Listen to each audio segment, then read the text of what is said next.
Hello everyone, welcome back to my channel. So today we are going to specifically talk about what kind of efforts that need to be put to carve your garden, and how you have to start attracting your opportunities rather than chasing. What kind of mindset shifts are actually needed to attract or carve your garden is what we are going to talk about today. So especially for students who don't feel their dreams or ambitions are practical, today you're going to have a really good clarity on what is under your control. So let's get into the topic. Okay, consistency and confidence are like co-sisters. And if you think without being consistent, you need confidence, you're mistaken. Inaction breeds fear, and action breeds confidence. So you have to be consistently working on something to gain confidence.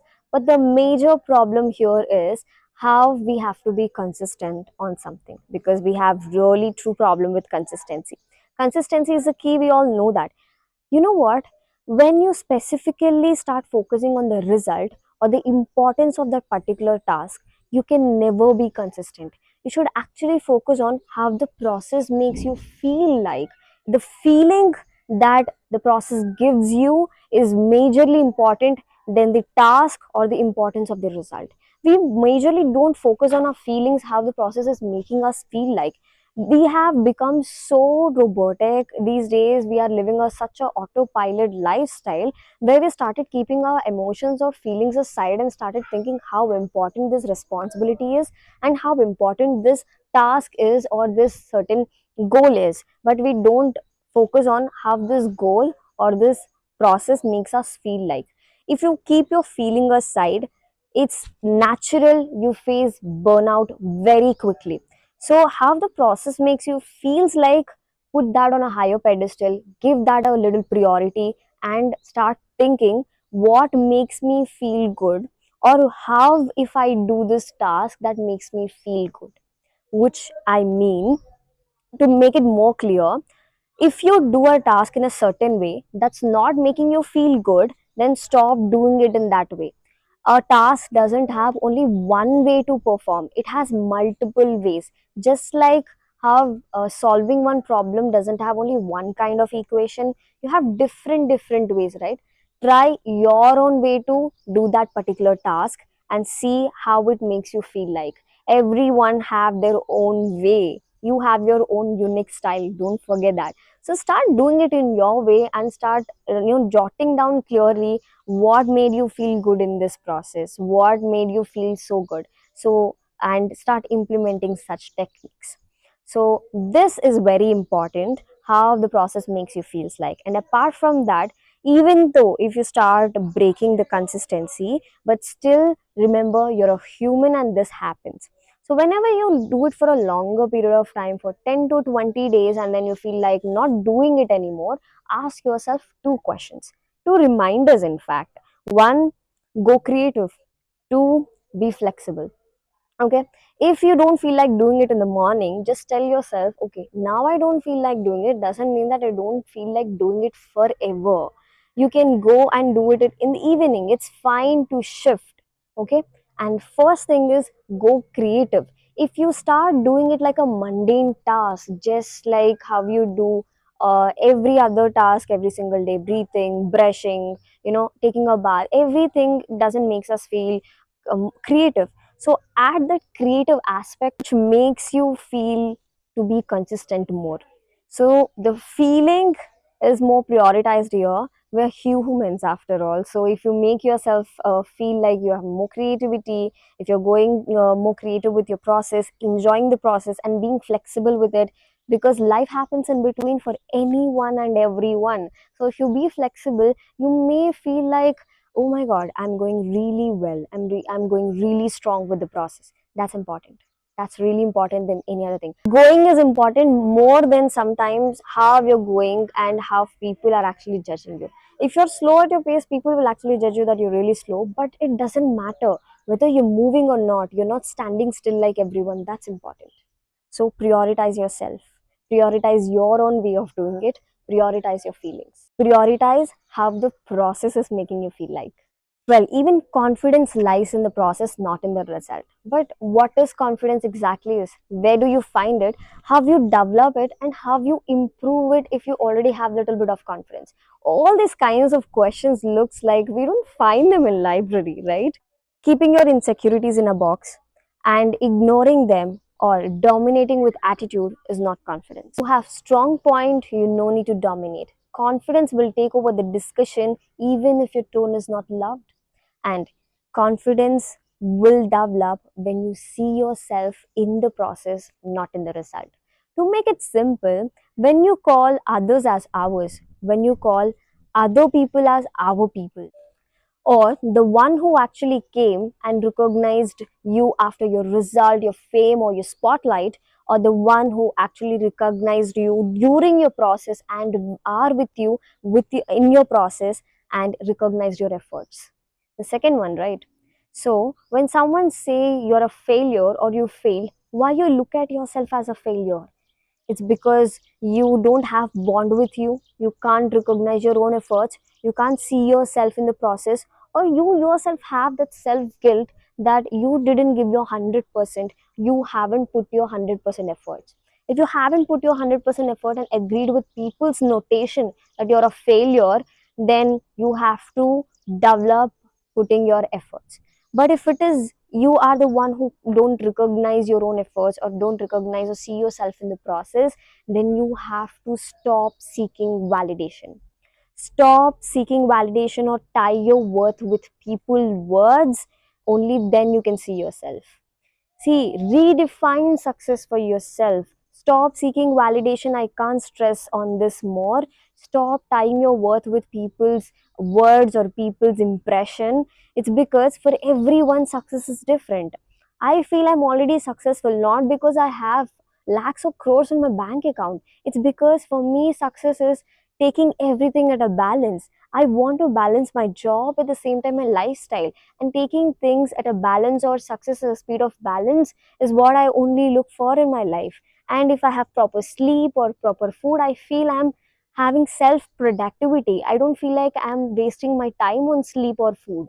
I look for that. What is success for you? Redefine it and target your goals. Only then you can stop seeking validation instead of serving societal standards and thinking, oh, success means this according to society, so I want to achieve this according to society. No, live for you. When you stop serving society's standards, only then you start living. Until unless you start serving for society's standards, it means that you're just existing, you're not living. So if you start living for yourself, stop tying your worth and stop seeking validation and redefine success for yourself, only then you can see yourself in the process. Are you? You're unique, you're special, you are your efforts, you're not your result. And one more thing, every quality is a journey. Start practicing this mindset shift from today and see the effect. And one more thing, you are not just that one success or one successful monthly challenge or one dopamine hit. This is not what your brain needs. Your brain needs a database, not a dopamine hit. That means if you start giving yourself this kind of definition that I have done a successful monthly challenge, so I got confidence. No, have you ever experienced in your lifetime that one particular task, you did it for 30 days or learned it for 30 days, and after a while of 2 to 3 years, when you start doing the same thing, you feel like you forgot everything. You don't have the confidence to do the task again. You feel very inferior. You feel like you lost the memory or that particular knowledge on that particular task.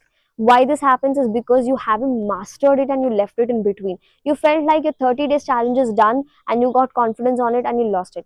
Success and confidence is a journey for lifetime. You cannot take it for a moment and say that you reached the destination and you achieved it. You cannot say that. So your brain needs that database. 130 days challenge cannot define your confidence levels. I hope you're getting what I'm trying to tell.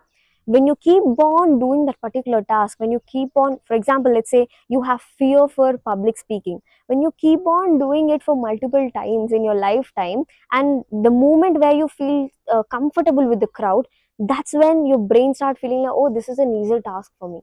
If you go on stage for one time or twice or thrice and you felt little comfortable for the third time and you stop doing it, again after 2 to 3 years of gap, if you get onto the stage, you start feeling little uncomfortable or start stammering in between. The same fear kicks in, not the confidence, because you got a dopamine hit and you stopped, but your brain missed the database, and the database comes on you when you master a particular task. Mastering is important.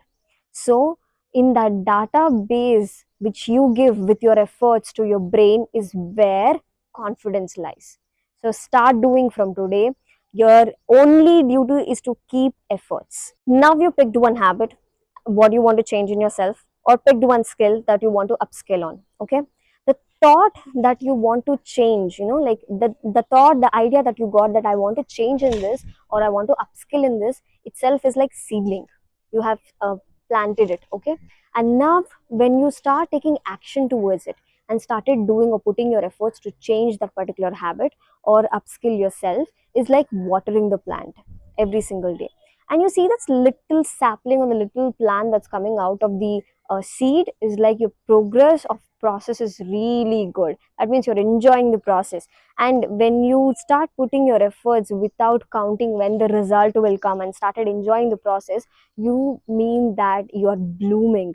And once you start blooming, it means that you are carving your garden. Every time when you pick one habit, every time when you pick one skill, you are planting one seed, one different seed in your garden. And every time you take action towards it, putting your efforts, you're planting that particular seed.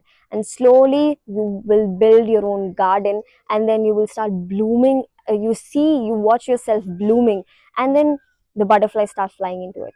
Here, I mean, butterflies are opportunities.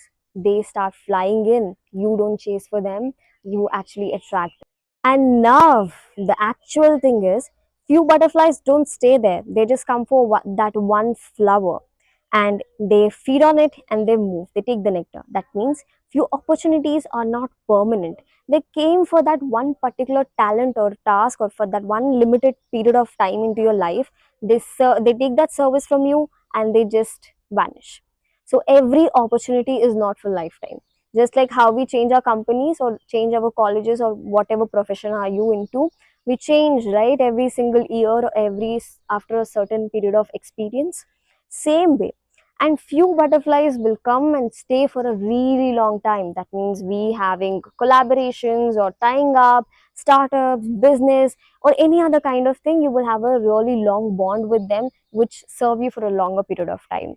So few skills serve us for a longer period of time, few skills don't serve us for a longer period of time, but it's okay. It served you. That itself matters. And you didn't chase it. They actually came looking at your skills. So you attracted it. I really want to share a little story here.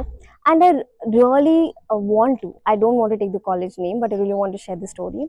There was this interview, and in South India it is one of the top colleges, and I went to give interview over there. And there's so many people who were sitting outside who came to give the interview, and there was this one candidate who went inside to give the interview but didn't come out so easily. It took long time for him to actually give the interview. When he came out, everyone were interacting with him, asking him why it took a lot of time for him to come out of the interview room.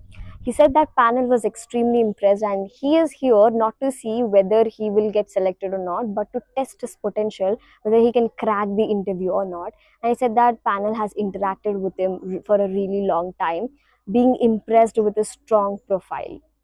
This is what exactly we need, guys. This is what exactly we need. Opportunities will fly to you when you focus on you. So, power is in your mind to decide to carve your own garden. And if you really want to see or know what kind of mindset shifts can actually help you to grow or carve your own garden, my previous recent video can actually help you a lot. I'll leave the link in the description box below. This is me, Rupa, signing off.